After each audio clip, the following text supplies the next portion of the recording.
Brian Lohman, and welcome to the Steel City Huddle podcast. I'm joined tonight, as always, by Zach Franciscus, and we have a special guest tonight. It's Big B from the Steelers Almighty podcast, who is joining us tonight for a little while so we can kind of break down the draft and what everybody's thoughts are. And Brian, I got to ask you, like, going into this draft, you know, Zach and I were like borderline with the bubble guts, like so nervous about what was going to happen. Like, are we going to blow this and draft the wrong person in the first round? Who is the wrong person? What would happen? So, like, overall, what grade would you give the Steelers for this draft? You know, I gave it a B+. And the reason being is because, and I've been saying this, I've been on a couple other podcasts too, but mainly obviously on mine, is that, you know, at the very beginning of the offseason, everybody was said, oh, the Steelers got to get younger on the D line. You know, we got to get better defensive linemen. We got to get bigger, more athletic. And then you know how it goes. You guys have done this long enough. The speculation starts and the rumor mill starts, you know, and everything. Oh, they're taking a quarterback. Oh, they're going to trade pick, yada, yada, yada, yada, yada. And then when it came down to it, it all went full circle, and the Steelers took a defensive lineman just like everybody said they needed to. Isn't that always the case? Like, everybody panics, and we're going off on like this wild tangent, and that never happens. Yes, always. That's always what it is, you know. And it's, to me, I sat back and I kind of got into it. I thought, you know what? Maybe they're really not going to. And then as it got closer, I'm like, no, they're not dumb. Or at least I don't think that they are. And the thing about it is that there was no quarterback to go get. Right. You know, there was no quarterback to go reach for. And I think we learned our lesson with Kenny Pickett, you know, not reaching for quarterbacks that aren't first-round talents. Just build your roster. And you build your roster with big people, and I think they did a good job. Yeah. You're 100% speaking my language. I think those were all of the things that I was saying headed into it last week. Look, it's nothing against Shedeur Sanders. I don't have an issue with the kid, right? I think he's got some potential, but I did have serious concerns about whether he was a first-round talent or not, and what it would look like if we reached and failed again, right? There's always some risk in the draft, but we weren't in a position to be taking unnecessary risks right now, you know? So I wish that kid all the best. I hope he has an amazing career after he leaves Cleveland. But, you know, I think for us to take that risk was too much of a chance. But I was right there with you with the B+. Zach, what about you? What was your overall grade? I am so incredibly happy about this. And I was worried that the Steelers were going to do what a lot of other teams do and kind of go for a little more glitz and glamour, not want their draft to look boring, and sacrifice some value to it. I knew that if the Steelers were to have a good draft, it was going to be a lot of people that not everybody knew. And that was exactly how it had to be, because the thing about this specific draft class, there's not a lot of stars. There is a ton of NFL players. And that is exactly what we went into. We were not swayed at all. And Andy Weidl's fingerprints are over this entire draft. Just wanting to get big in the trenches. It's the Eagles' blueprint is here, and I am loving every single second of it. Yeah, I think you're exactly right. So let's take a look at what these picks were and kind of talk about how you think they're going to fit in with the team this year. So we start with that first round pick. We had Derek Harmon, the D tackle out of Oregon, 6'3", 313 pounds. His prospect grade was a 6.38. A lot of strengths. You know, they said he's a little bit top heavy, but inconsistent with his footwork. But that sounds like stuff that a player can easily work on. I mean, this dude is huge, massive. And so how do you guys see him fitting into the defensive line here in Pittsburgh? Do you just envision him as like the heir apparent to Cam Hayward? And then what happens to Keanu Benton? What about you, Brian? Well, I think, first of all, I think he is, well, let me say this. Cam might play till he's 50. I mean, if Cam's going to keep playing like he did last year, I mean, Lord have mercy. But having said all of that, I think he's absolutely just like Cam. He's very versatile. He can play all three of the inside positions in the Steelers 3-4. He can rush the passer in all of those positions as well. And I think that's, you know, the key. As far as Benton is concerned, look, Benton's not a nose tackle. I think everybody knows that he's not a nose tackle. You can't play nose tackle at 305 pounds in the National Football League. It just doesn't work. And it's not his fault. He's just not big enough. You know, you're just not big enough. But Derek Harmon, he's got to move. Yeah, he's got to move. He's got to go to the 5-4-eye in our 3-4 and 3 technique in the nickel, which we play a ton of nickel anyway. You know, so he's got to move. But Harmon can be that. Obviously, there's another draft pick that we'll talk about that here in a second, I'm sure. But I think Harmon is a carbon copy of Cam Hayward. Big, athletic, very versatile, can play all over those 3 positions. On the inside for the Steelers defensive line, I think is an outstanding pick.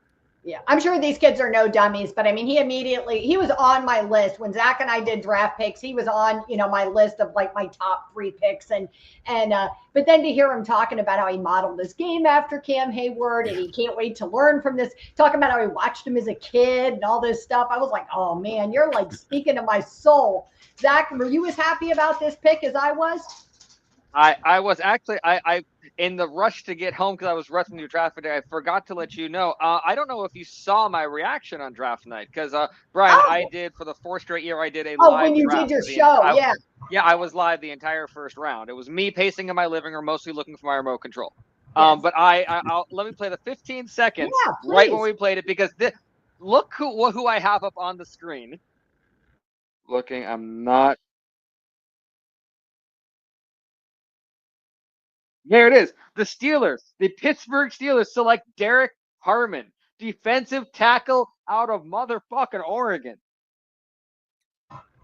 I was so glad I got to reuse one slide this week. There was one draft pick I'd already made a slide before I got to reuse it. Just had pick one. Yeah, I think it's a great pick. Over the moon. And I was going through over the last couple of days looking at his film and looking at why I liked him, not just knowing it. And when you talk about being a carbon copy of Cam Hayward, there was one play in particular where he did the Cam Hayward one arm, and he just held the offensive lineman up by one arm and just had a whole hand free to do stuff. And if he already knows how to do that, I mean, Cam Hayward is over the moon already for this pick. He's already said multiple times how happy he is. So I am this is an A+ pick because we did what we weren't swayed. We stood where we had to be. I'm so happy about this pick. While we're on the defensive line, let's just jump ahead to round 5 and talk about Yahya Black, the defensive tackle out of Iowa. Another big guy, a 7-foot wingspan. Like, I find that hard to wrap my head around. Like, that's way longer than I am tall. That's crazy to me. So he's got some things to work on that sounds like they should be easy enough to help solve. Better against the run than the pass, which is definitely something the Steelers need, but he's just so big. He muddles up the middle of this line is kind of what I saw, able to take on 2 people at once. It's hard to go up against a guy who's got a 7-foot wingspan. How do you see him fitting into this Steelers defense, Brien? I think he's going to fit in great as a nose tackle. You mentioned it. He's got some things to work on, but the things that he does well is exactly what the Steelers need. They need a nose tackle that can eat up blocks. When they get double teamed, they don't lose ground. They don't give ground. They don't get driven out of the hole, things of that nature. The one thing that is a little risky is that he can get reached, as a nose tackle sometimes, which you can't necessarily afford that. But at the same time, with the long wingspan, he can press against centers and guards when he's going against them, that kind of stuff. I just think it's a great pick. Again, you need big bodies. You needed a big nose tackle. This is that guy. Zach, do you agree? I do, and I don't want to call it reactionary, but this pick let me know just how much the Steelers watched that Baltimore Ravens loss in the playoffs. Yeah. The 299 rushing yards allowed, it didn't dictate the draft, but you could definitely see them making sure that's never going to happen again. And whether it was this pick or Sawyer, I'm not mad at it at all. I feel like we're building to beat the people we have to beat, and I like it. So work to be done like that, but he will. I kind of feel like everybody we got will not need a lot of time to fit in. The fitting into the team is they feel like they're already Steelers. Yeah, it does feel that way. It does feel like a lot of made for Steelers picks. I felt like they did sort of what they did with the offensive line the previous year with the multiple, picks, paying attention to those positions of need, and building the trenches on the defense like they focused on building the trenches on the offense before. All right, well, back up and go to our third round pick. We didn't have a second round pick because, of course, we used that to get DK Metcalf. But we did take that running back with the third round pick. It was Caleb Johnson out of Iowa. He's a bruiser. He had kind of a heavy workload there, but he isn't necessarily a 3-down back. He lacks some acceleration. I thought it was kind of interesting, and I kind of texted this to Zach after, during the draft, that he almost reminds me of Najee Harris. So I thought it was kind of interesting. We went out and picked somebody that some of the things he needs to work on are some of the same things that fans complained about Najee Harris. But I'm curious, Zach, what did you think about the addition of Caleb? This guy snuck into my heart really, really quickly the more I watched it, because a big thing, the reason people are saying the speed, the acceleration, is because of what he did at the combine. I watched his tape, and number one, he does not have that I'm going to beat a defender after I've already run 50 yards. He doesn't have that kind of speed, but he is faster than Najee. I definitely saw that. And I forget, there was one of the draft guys, Williamson or someone, found this stat that whenever he is hit at the line of scrimmage or before, he averages about 1.9 yards a carry, which is great. Every other carry, over 10 yards per carry. If he gets out into any open, that he knows how to run for daylight. I'm genuinely excited about him. I had to get over Najee really, really quickly, which is hard because he's right there. But if they had to go out and get somebody in a running back class this deep, Caleb Johnson is a brilliant addition. He felt like a good choice where we picked. Exactly. And I think Jaylen Warren and him are going to be another really good solid 1A, 1B. I'm excited to see what those two do. Yeah. Brien, what are your thoughts? I'll be honest. I wasn't super excited when they made the pick because I thought there were guys that they could have taken that were better at the same position. But you're right. I mean, the thing about it is he reminds you of Najee just because of his size. Yeah. But then everything else, he's not really like Najee because he is a much better zone running back, where Najee was not. That was not his strength, and yet they kept trying to force it on him. Yeah. Where outside, inside zones, Caleb Johnson, that's kind of his specialty. So it's good because that's what Arthur Smith likes to do. So we'll have a better back when it comes to that. Now, the one thing that he doesn't do, you mentioned it, Leanne, is he's not great out of the backfield. Najee was. And there's the difference. Like, Najee was incredible as far as catching out of the backfield. He was underrated, in my opinion, as far as picking up blitzes, in the backfield and pass pro. I think he was really underrated. And he was really good at it, in my opinion, as well. So that's stuff that he'll have to work on. But he doesn't have to come in and be the day one guy that gets 25 carries a game either. We got Jaylen Warren, although I don't think Jaylen Warren is necessarily a 25 carry a game guy either, but they're both there. So, I'm kind of like Zach. As I got to watch a little bit more, I said, you know what? He's not as bad as what I initially first thought. And sometimes, how us Steeler fans are. You get emotional. You let the emotions roll in, and then, okay, let's get back to logic here, Brien. And after that, it was fine. He's pretty good. I really hope, I think you alluded to it, and Zach and I have talked about this a bunch on this show because it's no secret that we were both big Najee fans, that he wasn't necessarily always utilized correctly in Pittsburgh. And I think that made him look worse than he really was. He's doing what he was told to do, and I don't think it always worked in his favor. And I think if he'd been used more like he was in Alabama, I think he would have seen something a little different from him, not to mention the offensive line struggles. But so I hope that with these, with Gainwell and Warren and now Johnson, I hope that they develop, Arthur Smith develops a running scheme that really fits those three running backs and slots them in, in ways that are appropriate, that play off of their strengths rather than that constant trying to, jam a square peg into a round hole kind of thing that I think our offense was doing a lot more. Yeah, Brien. Oh, go ahead. I'm sorry. You brought something up that I actually was thinking about and did extra research on today to make sure I was correct.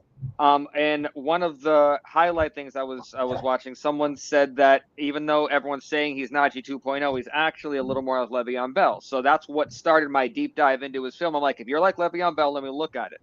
The biggest way I think he's going to be the Le'Veon Bell is I remember when we took him, everyone said they should have taken Eddie Lacy. Why didn't you take Eddie Lacy? He was right there for you to take.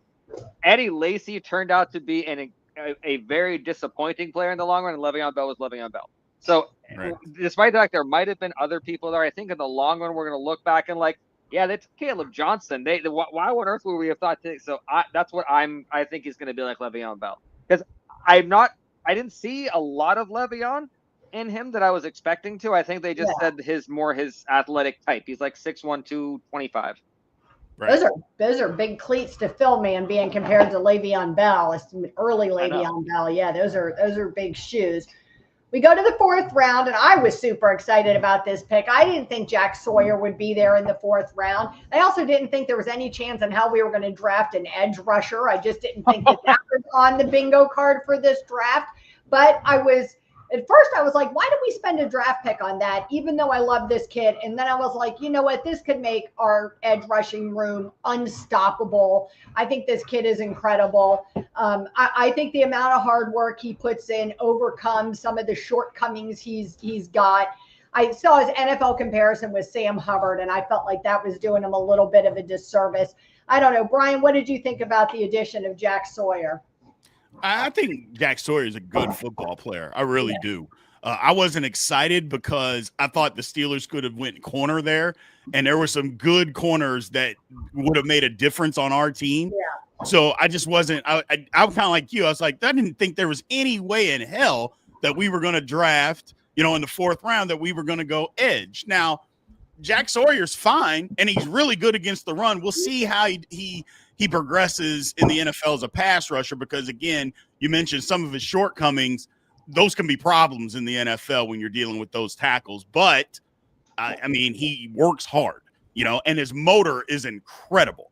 Yes. So he keeps bringing that to the table. It's like you said, he can overcome, and he's shown that he can overcome some stuff. So, again, I prefer to corner there. But you could do a way worse than drafting Jack Sawyer in the fourth round to solidify your outside linebacker room. You could do way worse. I saw that, and then obviously we talked about Yaya Black already with the next pick, and I thought, they are not playing around about stopping the run this year. Like like Zach was right. Like they took that shit seriously that happened in Baltimore. We're not doing that again this year, and they really put the energy into finding guys that had that as a strength. I agreed with you. I kind of thought we were going to go cornerback there, or at least somewhere in there, and was surprised we didn't. But I like the kid. It's hard to not like him. He feels like he was kind of made to be on the Steelers, and when we did like pre-draft stuff, I had talked about him and how I was kind of bummed he was somebody we wouldn't be able to target because we, had Nick Herbig. We just don't, and Peyton Wilton. We just don't need this kid, but glad to have him. Zach, what did you think? That you're exactly right. We didn't need him, and that I think just shows how good of a player he's probably going to be for us, because this was easily a best player available. The Steelers looked at him, looked at everybody else, and said, there's no way we can pass on him. And that's apparently what a lot of the picks that they made during the draft were. Guys that they had singled out as, if he's there, I don't care whoever, and it's there, we're taking him. And they stuck to that. So, and you're right, he is a Steeler already, not just in name, but I watched him, and there's going to be no need to acclimate him. The standard is the standard for him already. I love that. So, and also when we have our edge rushers and they get tired and TJ and Alex go out, you got Nick Herbig and Jack Sawyer to deal with now. And then when you're done dealing with them, then the other two are going to. 3 was dangerous. I was excited about 3. A rotation of 4? I'll take that all day. Yeah. Yeah, it'll be interesting to see how that shakes out during the year. So then, moving on to the 6th round, the Steelers picked up Will Howard, the quarterback from Ohio State. The entire draft, I had people texting me like, I hope we take Will Howard. I hope we take Will Howard. And I'm like, we're not taking Will Howard. And then we took Will Howard. I was really kind of surprised. I love that his NFL comparison is Mason Rudolph, which I don't really know what to think about that. Like, I guess what I said to people after the draft was the way I felt about it with him is he's a tough kid. I think he definitely improved in his final year at Ohio. And I think he shows a lot of poise like Mason. And I think that if he winds up as like a system backup quarterback, and that's, that's what he is, that guy that you can count on, that's reliable, then that's, that's pretty good for picking him up in the 6th round of the draft. If he develops into more, like many people think he will, then that's just a win-win. Brien, what do you think his ceiling is? I like Will Howard. Now, again, I'll admit I'm biased because I was just saying, you're been an a Ohio Kansas fan, State. right? I'm a Penn State fan. So I'm biased. I went to Kansas State. But having said all of that, I think Will Howard is a fine pick. Look, again, they didn't reach for a quarterback. And to be honest, Will Howard is a late 3rd, 4th round talent. And to be able to get him in the 6th, I think is value. Zach mentioned it. Hey, if this guy's here, I think the Steelers, they got some other draft picks and filled some other needs. And then he said, well, Will Howard's still there in the 6th? Well, of course we're going to take him and right where he was. And we don't need him to come in. I think a lot of people, for some reason, think that he's going to come in and play right away. And I'm like, well, he's not going to do that. And you don't need him to do that. Yeah, don't put that. There's no rush to play Will Howard right now. But I would say you give him a year or two, and then you see what you have with Will Howard because he's big. The one thing about him that I know a lot of Steeler fans out there have just been irate over the last few years. Will Howard will throw the ball over the middle of the field. He is. I don't care if Mike Tomlin says no, Arthur Smith says no. If guys are open, he's going to throw it. Yeah. He's not going to be afraid to utilize the middle of the field because he is I see it. I know it's going to be there. He anticipates throws really well. I'm throwing the football where the open guy is going to be to take advantage as much as I can take advantage of. That's Will Howard. So I love this pick in the 6th round. Yeah, I like it too. While we're talking about quarterback, what are your thoughts on what you think is going to happen with that position? Do you think that Aaron Rodgers will still end up signing with the Steelers? Do you think we're going to ride with Mason on day one, or do you think there's some other plan in the works? And I think they're going to sign Aaron Rodgers. I think that's all but done. I mean, when you have the owner coming out, look, there's certain things that owners are going to do and won't do. And the one thing that they're not going to do is embarrass themselves. Art Rooney coming out and saying, hey, he wants to come play for us. Well, why would he say that if Aaron Rodgers really didn't want to? Now, again, it's Aaron Rodgers, and he can do anything that he wants to do, very unpredictable. I just don't feel like Art Rooney would put himself out there to be embarrassed by saying that publicly when he didn't have to say that. You know what I mean? Like, He didn't have to come out and tell us that. He chose to come out and tell us that. Now, maybe he's trying to quiet the nerves of a lot of Steeler fans, but again, I just don't think he would go out of his way to embarrass himself if he didn't know something. It's just got to be on Aaron's timetable. And whenever that happens to be, hopefully it's in the next few days before OTAs and minicamp and all that stuff. But I think it's going to be Aaron Rodgers. But if not, I'm okay with Mason Rudolph because I've said it before. I think the Steelers can win 9 or 10 games with Mason Rudolph. I do too. Zach and I kind of talked about this on previous episodes and are kind of resolved to whatever happens. I felt like Rooney made some comments in the past 2 years about quarterbacks that he wound up kind of with his foot in his mouth over them, talking about riding with Kenny Pickett, talking about keeping Wilson or Fields. I think that at the time he meant what he said, but I think it's easy for fans to look back on those things and make him look bad for it. So I agree with you. I don't think he would have, after that just happened, I don't think he would have put something else out there that he didn't think was happening in some likelihood. I've always thought that I think the Aaron Rodgers thing is coming. And I think that because it's not been committed to officially, nobody wants to say, oh, he's coming, right? Because like you said, it's Aaron Rodgers.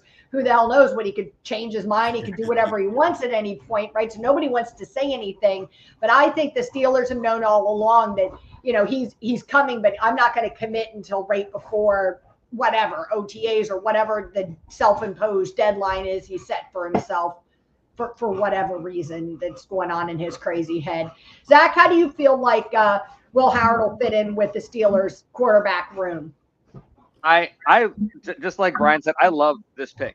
I had if I didn't have, I think it was Tyler Shuck was the only other one I had mocked, and that's just because of I felt like that would be an interesting swing. Every other mock I had Will Howard, and I had him taken in the 4th or the this is great value, but in the film that I watched of him, and I have to watch a lot more, it seems like there is a very clear and absolute ceiling of where he can go. It's a good ceiling, but there's certain athletic things that at this point you just can't magically become a lot better at. There's a absolute limit to the length he can throw the football down the field. I watched the really long balls, and a lot of them, the wide receiver had to adjust rather than the other way around.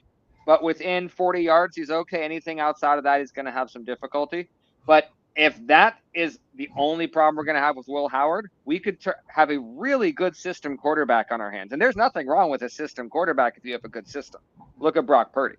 So right. I really, really like this pick. And it's another pick where it just seems like the Steelers took a deep breath, like a couple months ago, said, whatever anybody says, we know what we're going to do on draft night, and did it.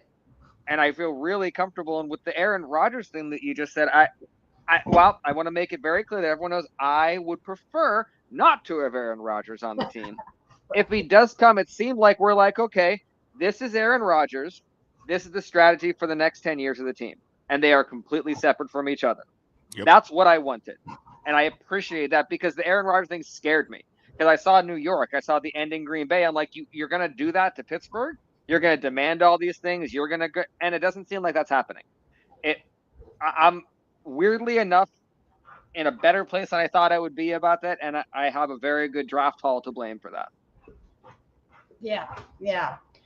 Well, before we lose Brien tonight, we have two other draft picks. I mean, it wouldn't be a Steelers draft if Mike Tomlin didn't find a pedigree and a family member somewhere. So Carson Bruner, the son of the Steelers tight end from the 90s, was a first-round draft pick in his day. We picked up in the 7th round. He was the first of our 7th-round pick. I think he's got some potential to have some impact on special teams.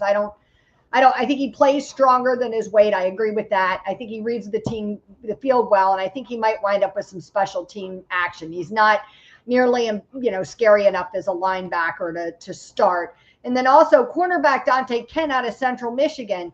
I thought this was interesting. I had expected us to take a cornerback somewhere earlier in the draft. So I felt like, this was kind of like a Corey Trice pick. Like, let's see if he does something. We'll take a chance on him here in the 7th. And pick them up. What do you think about those two guys, Brien?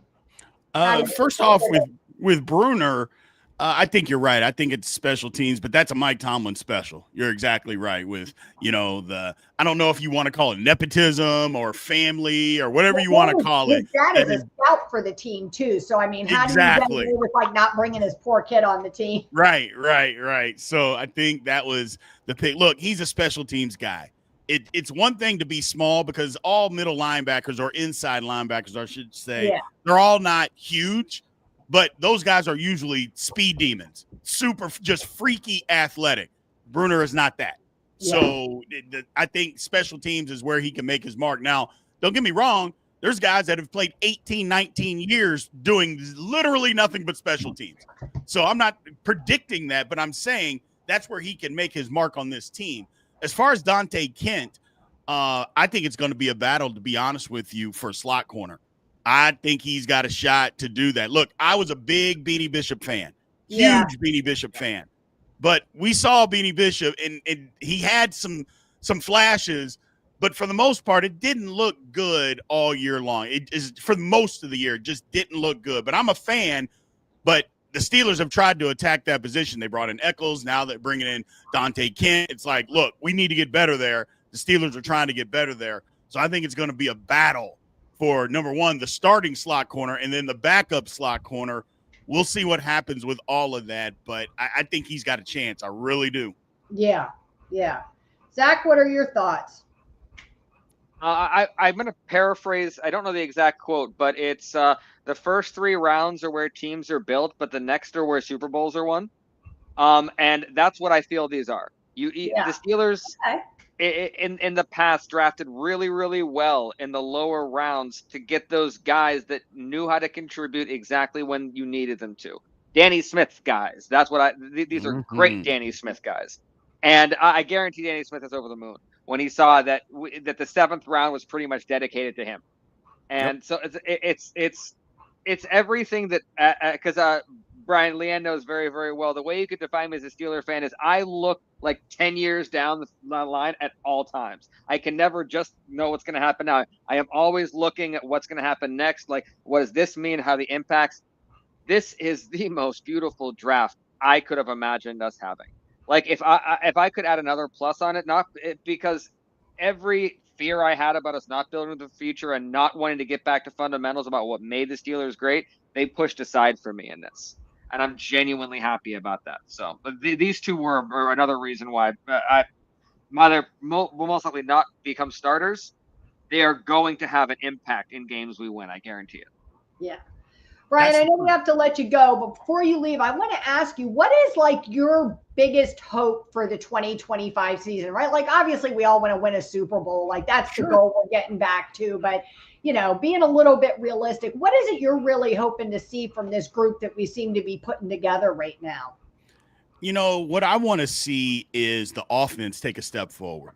Yeah. Look, I know we talk about defense, and I think our defense was a little overrated last year. I mean, I know it finished, I think it was 7th, but if you watch the games, there was plenty of times you're like, that's not the 7th rated defense in the National Football League. And one of the things is, especially against the run, when we needed to stop it, we couldn't. You know, just think about, I know everybody goes to the Baltimore game, but go to the Philly game. They had 2 drives at the end of the game that I think one was 18 plays. The other one was 21 plays.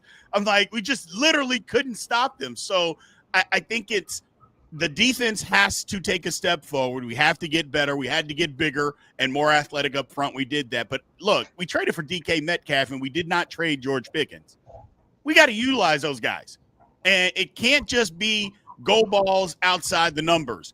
It's almost like the Steelers have forgot what a dig route is. Like a dig route, a shallow cross, things over the middle. You know, utilize Freiermuth more. I just think the offense has to take a step forward in throwing the football. We just have to throw the football with more efficiency than what we did last year. And now that obviously I've said this, and I'll leave it with this. If the offensive line just plays average, I don't even think they have to play above average. I don't think they have to play great. If they play average, that's better than what it played last year, and the Steelers will have a good season. Yeah. That's what I'm telling people. I'm like, just give us average. You give us average, we're going to have a good season. But if you give us the same thing as last year, then it's going to be a problem. And even last year, I mean, heck, it was 10 wins. You know, 10 wins. And what I think a lot of people thought, well, man, this wasn't because of the way it ended. Man, this wasn't a great season. But if we get average O-line play, I think the Steelers got something. I really do. I think people forget, too, how banged up that offensive line was. And, like, they're acting like that's the line we just rolled out week 1. Like, they're forgetting about all the injuries those guys had. So I thought for that group to come together and do what they did was remarkable. So if, you know, Faltano is that guy that he's supposed to be, and we moved Broderick Jones, and he's able to take that step forward. You know, Frazier grows a little bit in the offseason. I agree with you. I think they can all be average to above average, and I think that's conservative. Yeah, I think so too. Especially you look at Mason McCormick. Look, the jump that he had to make from FCS level up to the National Football League starter, there was no way in the world anybody, including him or the coaching staff, thought that he was going to be a starter for the Pittsburgh Steelers last year. Yeah. And even when James Daniels got hurt, he wasn't the guy that went in. Remember, it was Spencer Anderson immediately went in. Now, we found out Spencer Anderson couldn't play, and that it kind of is what it is. I said, but after that, it was, okay, McCormick, look, we know your technique is not very good. But you know what? We can't teach you a motor, and you've got that. We can't teach you aggressiveness, and you have that. Go out there and just block guys. Just get in their way and block them. I think all this offseason and in camp and mini camp and leading into training camp, I think technique-wise, that's what he's going to be working on. And if he gets some technique, I'm telling you, I think he's a sleeper. He's a 4th-round pick coming up basically 3 levels of football, you know, to come up and be a starter in the National Football League. That's not easy. You know, it's not easy coming from the top level of college football, much less a level below that. And him to be able to do that, making that jump, I just think year 2, he's going to be a hell of a lot better, guys. Yeah, I mean, look, different positions, but to me, I mean, his overall performance was better than that of Broderick Jones, who played at Georgia, where they're winning national championships. Absolutely. So I understand that Jones didn't play 78 games for Georgia, but regardless, at a totally different level. And I think it makes it, it's heart and passion and desire and hunger, or something that you can't teach and measure. And that's valuable. Brien, I appreciate so much you joining Zach and I tonight. I really do. Everybody watching, you can find Brien at Steelers Almighty on Twitter or X or whatever you call it now, and on YouTube. So please go give his show a watch and a follow. He does a great job. We appreciate it so much. We hope you'll come back and join us soon. Absolutely. Thank you, guys. I appreciate you having me on, and I will be back soon as you guys can have me. I appreciate it. Thank you. Thank you. Have a good night. That was fun. He was great. So what I didn't bring up while we were talking with Brien, because we were just running out of time, he films his own show at 8 o'clock our time. And so he was needed to get off to go wrap up. The Steelers did add a bunch of undrafted rookie free agents, as they do every year. And I just have to point out, look, we'll see how these guys do. I don't think talking about each one of them individually is necessarily something we have to do. But I was blown away that we got wide receiver Brock Taylor, who had my favorite pre-draft quote of all. And I pulled it up so I could read it to you. He said, "It ain't a 50-50 ball. It's 100% my ball. I got a family to feed. And if that DB's trying to stop me and trying to get where I want to get, that's a problem. It's 100% mine every time the ball is in the air." Goodness, what a quote. And I thought that kid, I was shocked that he wasn't selected. I thought he was somebody we were going to see go by the 4th or 5th round. And I actually thought he might be somebody that the Steelers would target when I saw he hadn't been selected.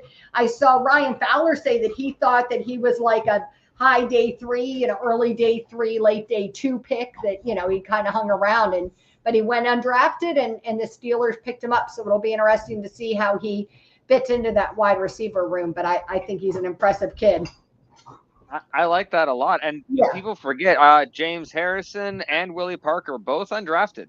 Yeah. So, Jalen Warren, who the fans all love so much. I mean, he was another one who came in undrafted to Pittsburgh. And so I think it's, you can't discount that stuff. That stuff is worth a lot. So I was going to ask you about Ryan Watts, if you'd seen that news about his career and, kind of ending before it even started. And so just wanted from us here at the Steel City Huddle to send Ryan Watts out, man, a hug. That's really heartbreaking. He had that neck injury last year that he never was able to return from. And I guess now they're saying that it's better for him to not play at all. And I saw him tweet out to the players today to, appreciate their careers while they have them. And man, he made me tear up. I feel so bad for him. I mean, what a dream. And then to just have it end before it even started is so sad. It is. And I don't want to say a positive, but a silver lining of it is that he was a Steeler. And that if anyone knows about Ryan Shazier, doesn't matter injury or not, the Steelers have already said publicly they're going to help him transition to whatever is next in his life. And that's not every NFL team. Every team handles it differently. So I am very, very happy that considering it happened here, because whatever he transitions to next, he's going to be very successful at it. But that whenever because I know Khan kind of sets aside injury stuff, and it's like, I'm drafting this person, injury and all. Sometimes you get stuff like this where the injuries are a little too much to overcome. Yeah. So that's a shame. I feel terrible for him.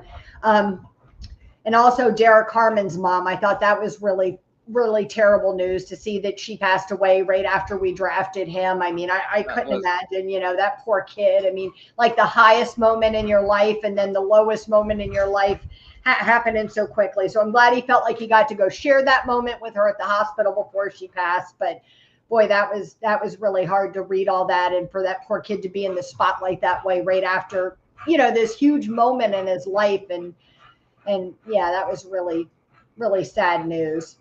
And I was saying to somebody right before our draft, right before the draft in general, that it always feels like that's what the national media focuses on. All these, every draft pick has this story, this sad story that they tell at the draft. And then I thought, here this kid has this legitimately really horrible thing going on, a really tragic thing going on in his life. And yeah, so our prayers go out to him too. I know he's got a lot on his plate and then trying to deal with getting to rookie mini camp and everything else. So super sad news.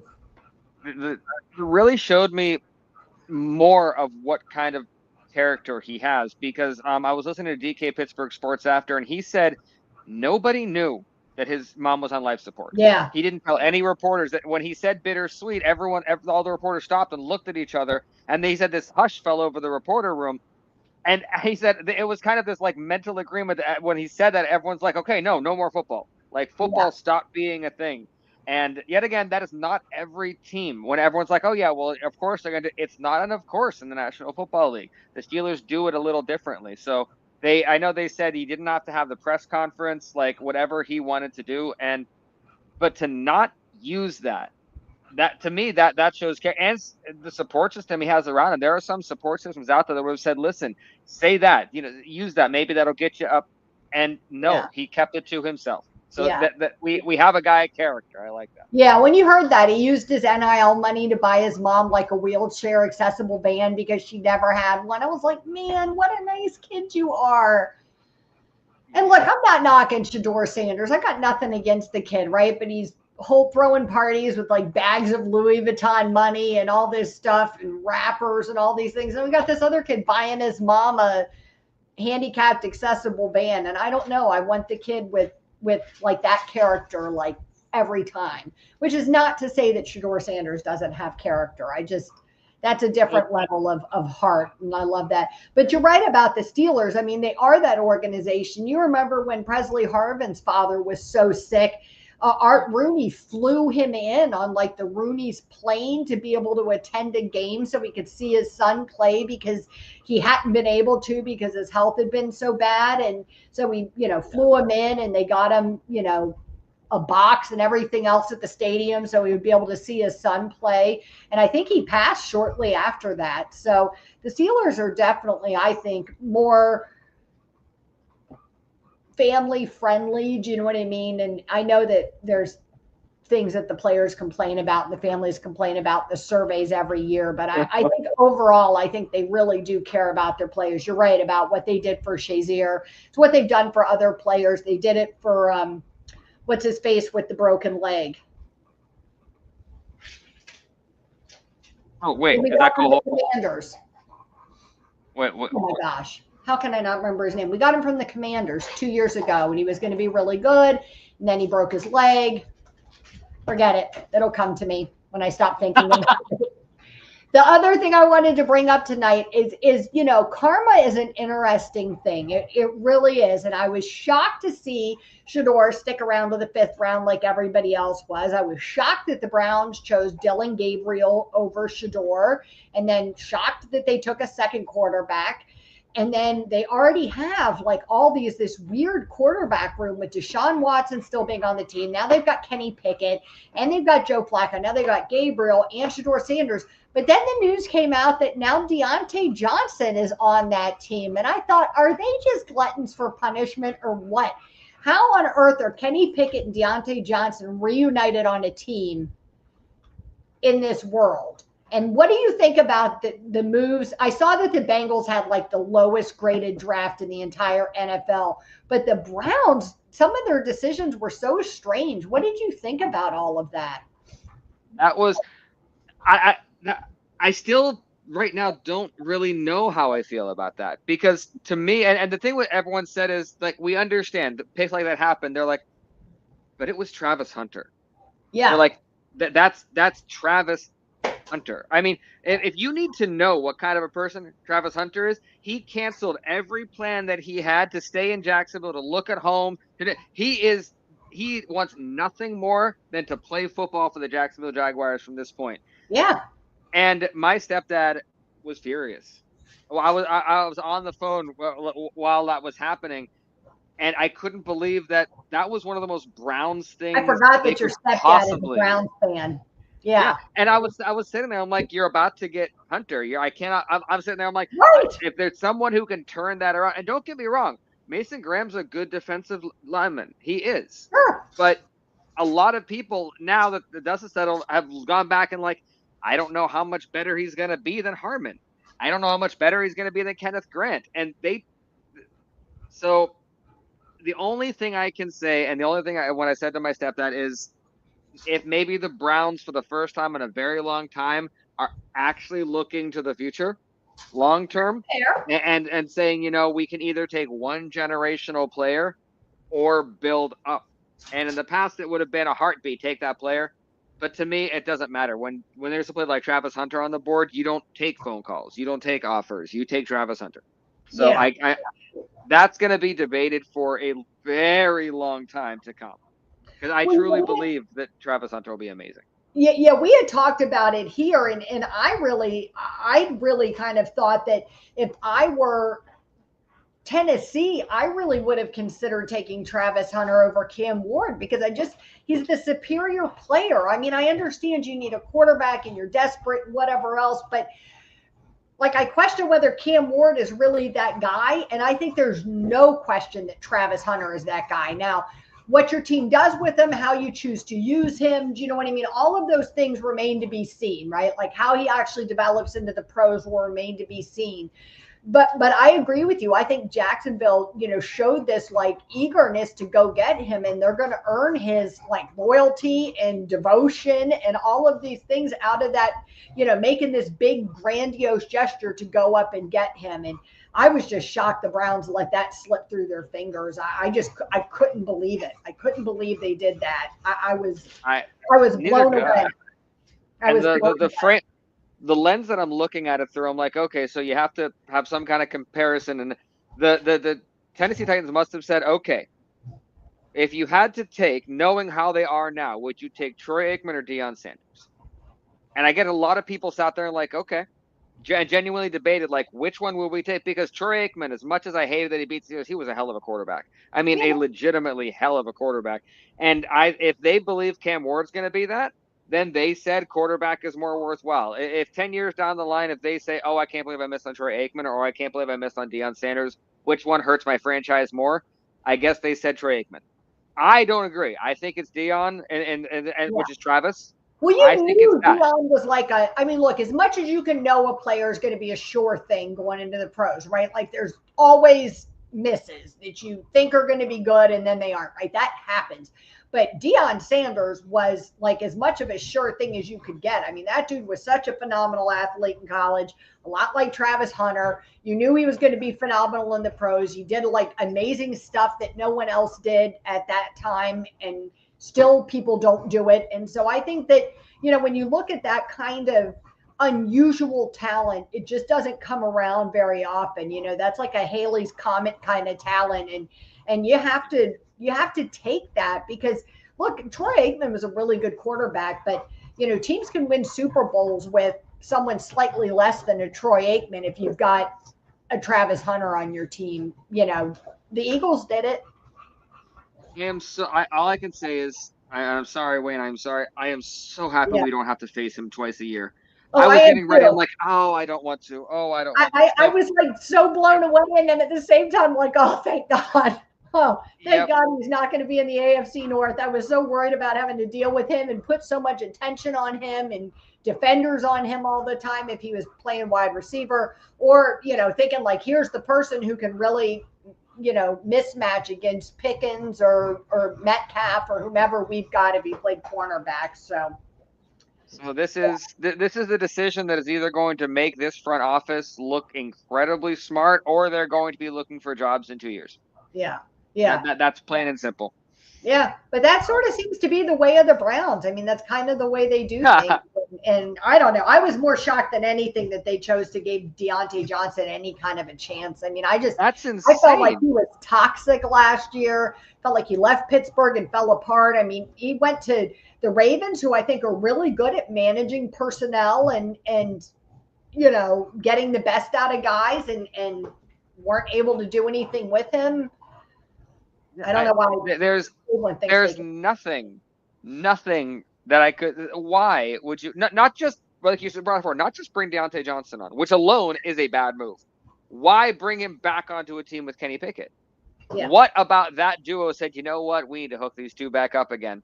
That kind of magic I mean, not scoring a touchdown for a whole season mixed with 11 career. Yeah.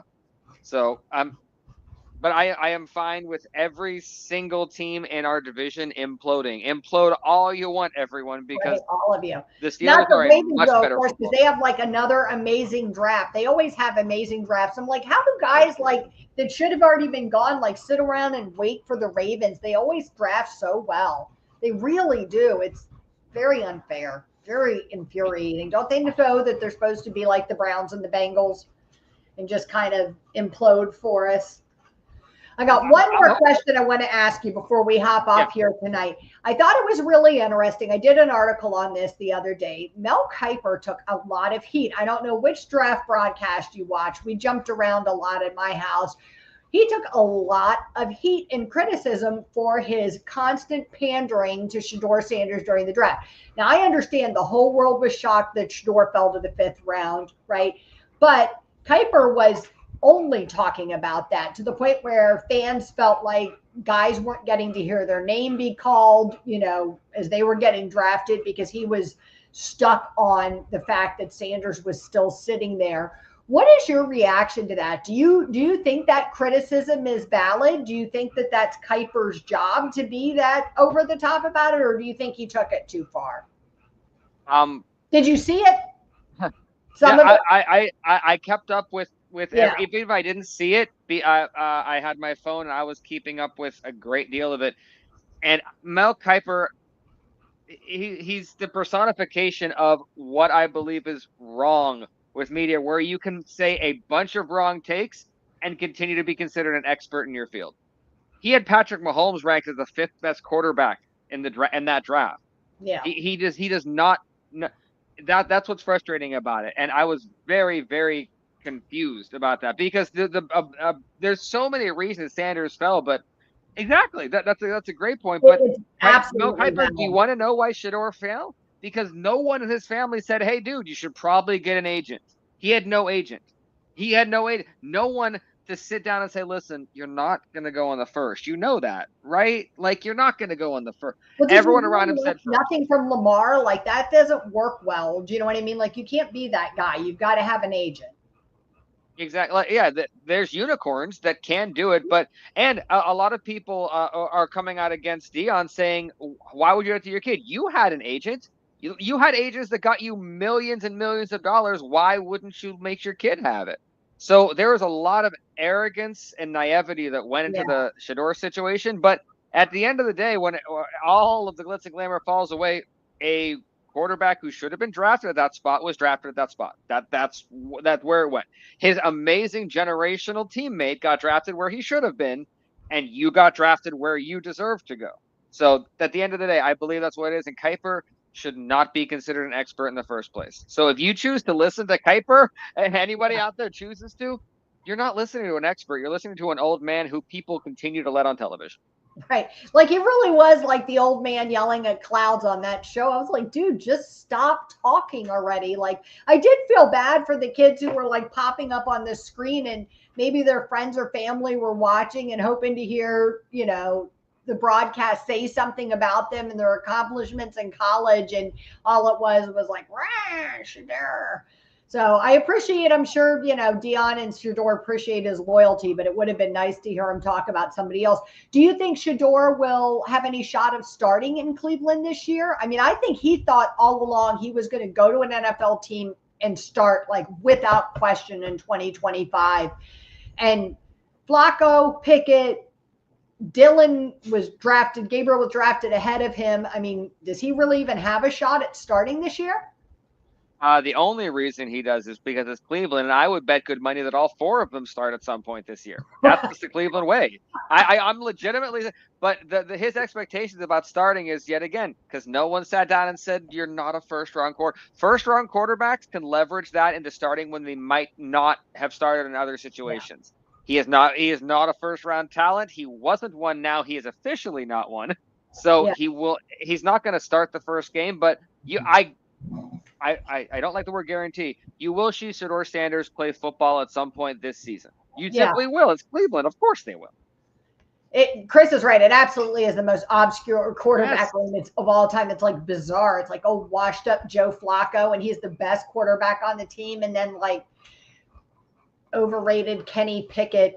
Yeah, it's bizarre. It's absolutely bizarre. I saw one of the former NFL players, I can't remember which one it was, maybe it was Chase Daniel or one of those guys, was saying the other day that like Sanders really just needs to like put his head down and like focus on the main thing, like just learning how to get along in the NFL, like learning the plays, learning the playbook, and like being, like you said, I mean, all four quarterbacks might get a chance to start. So like just being ready when your number's called, right? Like you got to be the best guy you can be at that time when your number's called. And then somebody else had said that they felt like the Browns drafted him so late because of money reasons. Like, you know, the further back you draft him, right, the less money he costs. And so this was about money. But the reality is, it's not like the only Browns only had his phone number, right? Like all these other teams passed up on him too. If he was some great steal in the 5th round, there was teams that picked before Cleveland at the end of the 4th round, into the 5th round, that easily could have drafted him and continued to pass on him. So that tells me that maybe he became more of a media sensation than necessarily a college talent. And what some of these other analysts were saying, like initially about him being like a day 2, early day 3 pick, was more accurate. Sure. I'm wondering if like in 10 or 15 years, we're going to look back at the Sanders situation being one of the last, the turning point, because Manziel, everyone said, don't take him. Someone took him. Tebow, everyone said, don't take him. Someone took. Now everyone said, don't take him, and they didn't take him. You know what, you bring up a really good point, because I said that too, that I thought it was really interesting. You know, usually you're right. They say don't take him, and teams were like, we need a quarterback. We have to have one.